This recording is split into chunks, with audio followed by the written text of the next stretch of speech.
My dear students, welcome back to Nurses Profile channel. நம்மளோட சேனல்ல paramedical round 2 ஓட private colleges cut off எந்த ரேஞ்சில போன வருஷத்துக்கு க்ளோஸ் ஆயிருக்குது அப்படிங்கிற வீடியோ நம்மளோட சேனல்ல ஏற்கனவே போட்டிருக்கோம். அதை பார்க்கல அப்படின்னா பாத்துக்கோங்க. சோ நீங்க எல்லாருமே கேட்டதுதான் ரவுண்ட் 2 ஓட கவர்மெண்ட் காலேஜஸோட கட் ஆஃப் 2024 அகாடமிக் இயர்ல, அதாவது லாஸ்ட் இயர் வந்து எந்த ரேஞ்ச்ல இருந்திருக்குது, எந்த கம்யூனிட்டிக்கு என்ன கோர்ஸ் எந்த காலேஜுக்கு லாஸ்ட் கட் ஆஃபா கிடைச்சிருக்குது அப்படிங்கறதையும் நம்ம பார்த்துட்டு, பிஎஸ்சி நர்சிங்க்கு இந்த வருஷம் மதுரை மெடிக்கல் காலேஜ்ல 50 சீட் வந்து இன்க்ரீஸ் ஆகுது. சோ போன வருஷம் பிஎஸ்சி நர்சிங்க்கு லாஸ்ட் கட் ஆஃபா என்ன கிடைச்சிருக்குது, இந்த வருஷம் எந்த அளவு அந்த கட் ஆஃப் வந்து குறையும் அப்படிங்கறது பத்தி தான் நம்ம டீடைல்டா பார்க்க போறோம்.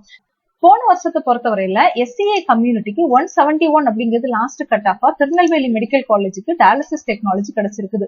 அதே மாதிரி பிசிக்கு 171.5 அப்படிங்கிறது லாஸ்ட் கட் ஆஃபா திருவண்ணாமலை மெடிக்கல் காலேஜுக்கு ஆக்சிடென்ட் அண்ட் எமர்ஜென்சி டெக்னாலஜி கோர்ஸ்க்கு வந்து அலாட் ஆயிருக்குது.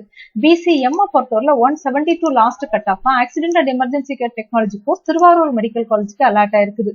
எஸ்சிக்கு 172 அப்படிங்கிறது லாஸ்ட் கட் ஆஃபா ஆக்சிடென்ட் அண்ட் எமர்ஜென்சி டெக்னாலஜிக்கு ஈரோடு மெடிக்கல் காலேஜ் பெருந்துறை இருக்கு, அங்க வந்து அலர்ட் ஆயிருக்குது.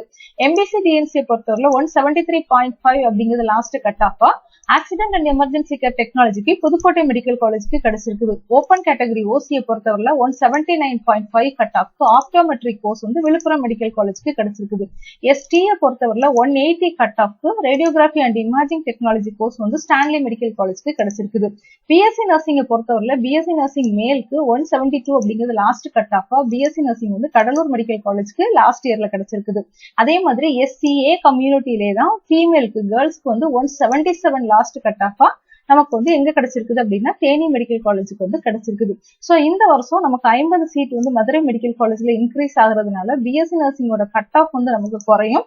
சோ பாய்ஸை பொறுத்தவரை அதே 172க்கு லாஸ்ட் கட் ஆஃபா நம்ம என்ன செய்யலாம் அப்படின்னா எக்ஸ்பெக்ட் பண்ணலாம். கேர்ள்ஸை பொறுத்தவரை 174 வரைக்குமே இந்த வருஷம் நமக்கு கவர்மெண்ட் காலேஜ் பிஎஸ்சி நர்சிங்க்கு கிடைக்க வாய்ப்பு இருக்குது. எனிவே இந்த சீட் வந்து இன்க்ரீஸ் ஆயிருக்குது அப்படிங்கிறது ரொம்ப ஒரு சந்தோஷமான விஷயம் தான். இதே மாதிரி மற்ற கோர்சஸ்க்கும் கவர்மெண்ட் காலேஜ் சீட்ஸ் இன்க்ரீஸ் ஆச்சுன்னா நமக்கு ரவுண்ட் 2 ஓட கட் ஆஃப் என்ன செய்யும் அப்படின்னா குறையும். ரவுண்ட் 2 கவுன்சிலிங்கோட ஷெட்யூல் நம்ம இன்னும் 1 வீக்ல, அதாவது இந்த வீக் எண்ட்ல இல்லைன்னா நெக்ஸ்ட் வீக் ஸ்டார்டிங்ல நம்ம என்ன செய்யலாம் அப்படின்னா எக்ஸ்பெக்ட் பண்ணலாம். கவுன்சிலிங் ஷெட்யூல் வந்த உடனே நம்மளோட சேனல்ல அப்டேட் பண்ணுவோம். சோ உங்களோட கட் ஆஃப் எந்த ரேஞ்சில் இருக்குது அப்படிங்கறத பாத்துக்கோங்க. கவர்மெண்ட் காலேஜ் வேணும் அப்படின்னா அட்லீஸ்ட் இந்த ரேஞ்ச்ல நமக்கு என்ன வேணும் அப்படின்னா கட் ஆஃப் வேணும் அப்படிங்கறத தெரிஞ்சுக்கோங்க. தேங்க்யூ.